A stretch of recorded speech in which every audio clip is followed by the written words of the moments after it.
চারটি করে দাফন তো করেনি ওটা এখানে আপনার ওরা গুলি গাড়িতে চলে গেল। এখন এই আমাদের এই মাঠের তো যখন গন্ধ ছুটি গেল তখন এই কি করবে মানুষজন তো চলাফেরা করবে, যখন গন্ধ ছুটি গেল তখন আমাদের গ্রামের কিছু লোক এসে ওই দুই জায়গায় খুঁড়ি ওই হয়তো নাঠি মাটিতে হয়তো গড়ি মড়ি দিয়ে অমনি চাপা মাটি দিয়েছিল সাইডে। গাইজ আমরা কিন্তু এখন মেহেরপুর জেলার ৮ কবরের মধ্যে চলে আসছি, আর এটি হচ্ছে সাহারবাটি ইউনিয়নের মধ্যে। আর আমরা দেখতে পাচ্ছেন আমার সামনে সেই বিখ্যাত ৮ কবর বীর মুক্তিযোদ্ধাদের ৮ কবর। আর আমরা এখন এই বীর মুক্তিযোদ্ধার যে ৮ কবর যে এরিয়ার গেট, আমরা এখন গেটের সামনে দাঁড়ায় আছি। আর যাই হোক গাইজ, আমরা এখন এই গেটের মধ্যে দিয়ে ৮ কবরের মধ্যে প্রবেশ করব। এই যে দেখতে পাচ্ছেন এই হচ্ছে সেই গেট এবং আমরা ভেতরে যাচ্ছি। আর এখানে কিন্তু 1971 সালে যে বীর মুক্তিযোদ্ধা হয়েছিল, মুক্তিযোদ্ধারে কিন্তু যে পাকিস্তানি বাহিনী ছিল, পাকিস্তানি কিন্তু বাঙালিদের ধরে আনে, এই যে আমি যেখানে দাঁড়ায় আছি এখানে কিন্তু পাকিস্তানিরা বাঙালিদের ধরে এখানে হত্যা করছে। এবং যুদ্ধের পরে যে বাঙালিরা বিজয় লাভ করে, এই বিজয় লাভের পরে 8টি কবর এখানে সাহিত্য করা হয়েছে বীর বাঙালি মুক্তিযোদ্ধাদের। আর এই 8টি কবরের মধ্যে এই পাশে যে দেয়ালটি দেখতে পাচ্ছেন, দেয়ালের এ পাশে বীর মুক্তিযোদ্ধার 4টি কবর সাহিত্য আছে। এবং আমার এ সাইডে যে পিলার দেখতে পাচ্ছেন, পিলার পরে আরও 4টি কবর সাহিত্য করা আছে এখানে। আর এখন আমরা এই কবরগুলো ঘুরবো এবং এখানে সম্পূর্ণ দৃশ্যটি আপনাদের দেখাবো। আর এই ভেতরে যে জায়গা এরিয়াগুলো দেখতে পাচ্ছেন, এই এরিয়ার মধ্যে সামনে কিন্তু ওখানে আরও 4টি কবর স্থাপন আছে। এবং এখানে দেখতে পাচ্ছেন পেঁয়াজ, এগুলো আসলে কৃষকরা আবাদ পানি করে এবং তারা এখানে ঘাস সহ বিভিন্ন সবজিও আবাদ পানি করে থাকে।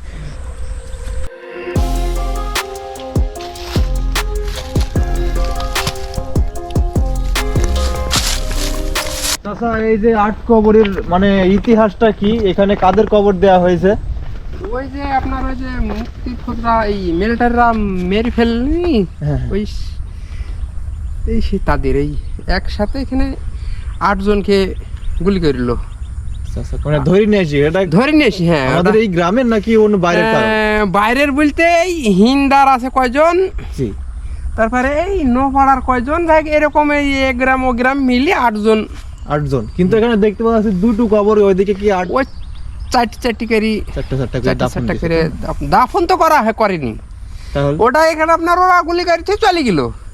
এখন এই আমাদের এই মাঠের তো যখন গন্ধ ছুটি গেল তখন এই কি করবে মানুষজন তো চলাফেরা করবে, যখন গন্ধ ছুটি গেল তখন আমাদের গ্রামের কিছু লোক এসে ওই দুই জায়গায় খুঁড়ি ওই হয়তো নাঠি মাটিতে হয়তো গড়ি মড়ি দিয়ে অমনি চাপা মাটি দিয়েছিল সাইডে।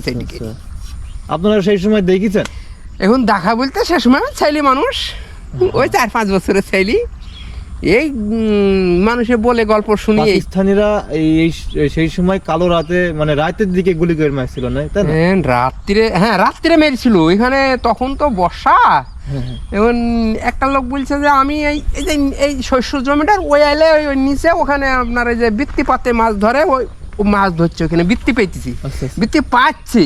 আর যখন ওই গুলি করেছে তখন ওইখান থেকে গুলি করার পরে ওই তখন ওই দাপাইছে মানুষ, ক্যামা করছে, দাপাইছে। ও বলছে যে আমি তখন ওইখানে এই সরিষাটার ওই আইলি, আর ওদের গুলি করেছে ওই বৃত্তিটি মাঠে চলে গেছে, বাড়ি চলে গেছে।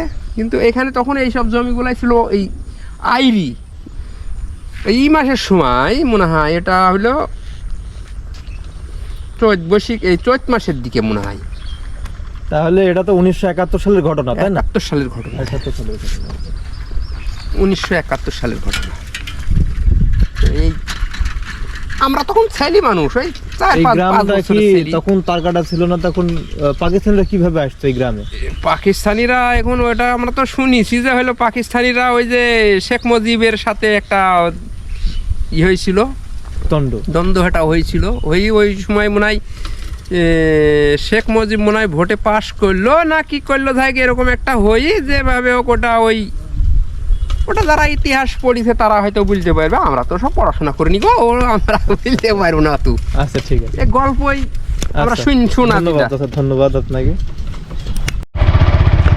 গাইজ আমার সামনে দেখতে পাচ্ছেন এই হচ্ছে ৮ কবর। আর যাই হোক গাইজ, আমি এখন ৮ কবর সামনে রেখে এখন বাসার দিকে এগিয়ে যাচ্ছি।